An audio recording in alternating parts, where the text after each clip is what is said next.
আজ বানাবো কাঁচা আমের টক ঝাল মিষ্টি আচার। তার জন্য দেখো আমি এখানে আম নিয়ে নিয়েছি, আর আমগুলোকে খোসা ছাড়িয়ে আমি লম্বা লম্বা করে কেটে নেব। এবার আমি আমগুলোকে লবণ আর হলুদ মাখিয়ে রেখে দেব। আমের গায়ের জলটা আমি একটুখানি শুকিয়ে নেব। দেখো এই যে আমি লম্বা লম্বা করে কেটে লবণ আর হলুদ মাখিয়ে নিয়েছি, আর আমের গায়ের জলটাকেও আমি শুকিয়ে নিয়েছি।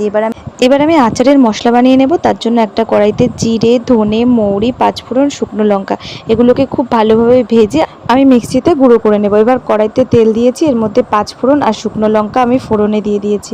এরপর আমগুলোকে দিয়ে ভালো করে নাড়াচাড়া করে নেব।